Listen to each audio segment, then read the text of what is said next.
Welcome back to the Abe's Oddysee playthrough for the penultimate part of the playthrough. See, this is always the episode that always made me slightly angry because I would always be so anticipating for the unultimate episode and I would be pissed off. That's not a word, you do know that. Unultimate? It's finale. That's the word for the last episode. You know what else is the word for the last episode? Fuck you, Tom, you fucking arsehole! Well played, good sir. I'm sorry, I'm just drained. You know, at the end of the Portal playthrough, I was just sort of like I was just so running on empty. You were like in a heap on the floor, just gurgling random catchphrases. Yeah. Suzuki! Yeah, don't go down yet, just wait for the six to come in. The one you possess will most likely be killed, then just possess the one that's left. I think, why doesn't he just slightly tilt it up in a 45-degree angle? Well, these people see on a 2D plane, they can't see things above them, otherwise Abe's entire strategy would be shot. Yeah, in the real world it'd be like, hey, there's a guy there. Boom, dead.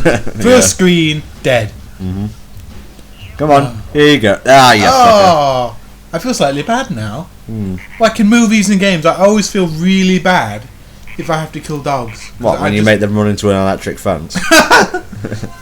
No, like in like the original Metal Gear Solid. Oh yeah. Doing that bit where you'd have to run through the wolves, right?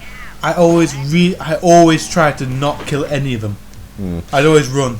I played like the first 5 minutes of Metal Gear Solid. I could just not get into it. It's actually out of almost every like top PS1 games of all time. Yeah.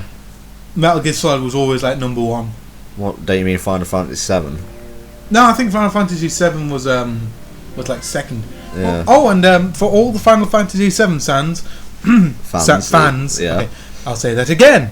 For all the Final Fantasy VII fans, yeah. I am going to say this: it wasn't very good. It was mediocre.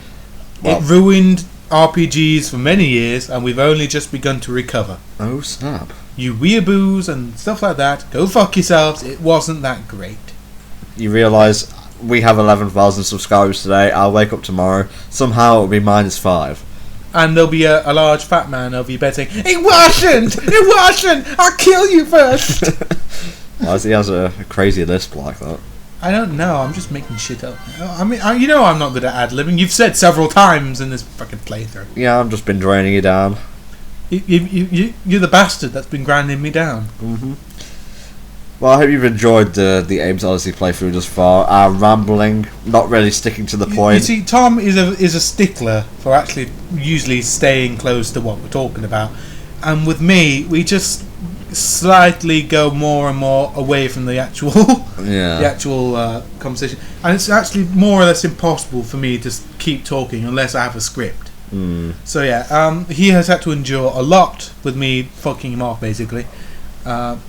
Pissing him off. Thank you. We'll edit that out. Here it is to replace with puppies. Yes. I will puppies hate every minute of this puppies playthrough. Now, I feel we should actually, since this is basically a filler part, until we get to the finale. What's your overall thoughts of the game? And hopefully that will take up 2 minutes. Abe's Oddysee. Okay, let's break it down, shall we? Okay. Yeah. Gameplay. Gameplay-wise, it's pretty innovative for the time. And most of the games on the PS1 were platformers, but not in the way that Abe's Oddysee was, because this one it prizes more stealth, mind control, strategy, and sort of like knowing, having to think. Yeah.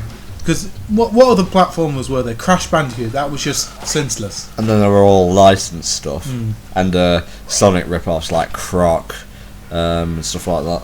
Not that Croc's not a good game, I'm just saying Sonic kind of started off the whole animal character platformer vibe.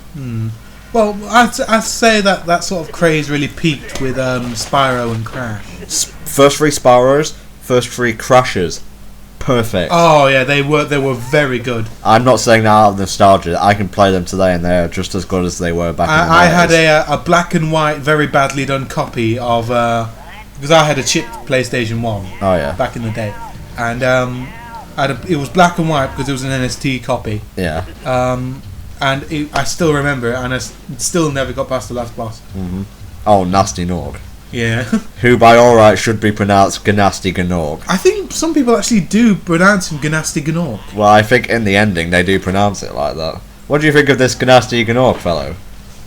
Do you know, played by Tom Kenny, his Spyro. Really? Yeah, well, he's played by Elijah Wood nowadays, but he used to be played by Tom Kenny. You see, I would like to see SpongeBob, you know, no, that's what was that? That was Popeye. Why did I do a Popeye impression? No, it's just a bit higher pitched. It becomes slightly deeper as it goes on because obviously he has to adjust to Spyro growing up. But nowadays, I don't think a reboot was a good idea at all. No. All they had to do was just fix and hone the gameplay. I mean, I don't want to. Because it was basically for 4 or 5, well, for almost the whole game series, it was the same gameplay elements, and you can't just rely on gameplay elements that from the same game. You have to reinvent. I mean, that's why I really love what they did with Resident Evil 4 because they reinvented it and they did something in a new direction and they did it very well. But then they stuck with it for Resident Evil 5. That was the problem. I watched H-Paw's marathon of Resident Evil 5. Right.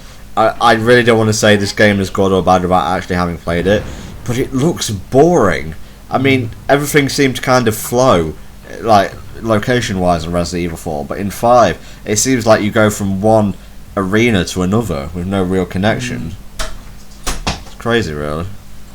Oh, so yeah, but we're not here to debate Resident Evil, the merits of it. I've actually been playing the original 3 Resident Evils on PlayStation 1. Yeah. And they're quite good, but they do crash a lot. Speaking of Resident Evil 4, I will most likely be doing a playthrough of that with Axel Ryman in between the Zelda game. Might be between Ocarina of Time and Majora's Mask, just to, you know, pace things up a little bit. Yeah. Abe's Oddysee. Alright, we've done gameplay. Yeah. Graphics. Oh yeah, definitely. Now graphics are quite important. I don't really care about graphics more. I'm more gameplay driven. That's why I play old games like Mega Man and stuff. Even though it was beautiful, it was more gameplay driven. Yeah. Graphics wise, very good.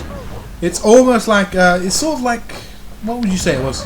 Like almost next gen, but on like a handheld. Yeah. You kind of expect to see this on like a Game Boy Advance. Well, I'd say a DS, not a Game Boy Alright, Advance. Advanced. Yeah. And it is very good. Visually, it's very distinct. You've got lots of, varied areas, and it's just. I hate games that. I know I'm contradicting myself again. I hate games where everything blends and looks similar. That's not really exactly what you said. What you said is you dislike the lack of colour in games nowadays. I mean, you can have a lot of colour in games, but sometimes it just clashes really badly. I think a classic example. Oh, this is going to be hard because I can't really remember. I'll give you a good example of colour in games. Banjo-Kazooie, Super Mario Galaxy. They all use colour to make the games pop and stand out. Then again, they have good level design, so that probably helps it along a little bit. Coming back to Resident Evil 4, yeah, I loved the gameplay, but for me, it was just so grey. Wow. Everything had like a grey-blue tint to it, and I just thought this is just so uninteresting. And not just in the castle area where it is in fact grey. Yeah. What was it? What was it? Oh yeah, Gears of War. Yeah. Grey, brown. Grey. Cliffy B's Wet Dream. Yeah. What the fuck is his second name? Cliff Bleninsky? Cliff. I think it's even worse. I think it's something like CB or something like CB Radio. Oh dear. Right, music. I think most of the music was actually done by Tommy. I think it's Tommy or Tony Talierco, and I mentioned him in Black Knight because he did some of the music for that as well. I think it's more subtle. You see, it's more like it's like in the you haven't played Fallout though. No. The original first 2 Fallouts before Fallout 3 introduced music. It was just like lots of little like very low bass notes and like yeah. Like that. Well, it's almost the same on this. Unless something is happening, it's just lots of little bass notes and little guitar riffs and lots of little, just like a very subtle sound. So it doesn't overpower it, was what you're saying. Yeah, it doesn't overpower it, but at times you really do wish I wish there was some music, something like an action soundtrack or an orchestral soundtrack. Well, I think they're mostly kept for the cutscenes and whatnot. Right, in short, Abe's Oddysee. If you haven't played it, track down a copy. I got this for about £3 off Amazon.co.uk. It's hard as balls, I'll be honest. You will need the strategy guide. Oh, if you want to get all 99 reductions, but then again, you could just watch this, to be honest. But yeah, definitely pick up a copy of the game if you can find it. Classic. They don't really make them like this anymore in regards to the genre, and pick it up and have fun. We've actually been talking about the game for once. Holy shit. Holy shit. Please join us next time for the very last part of Abe's Oddysee. Bye bye.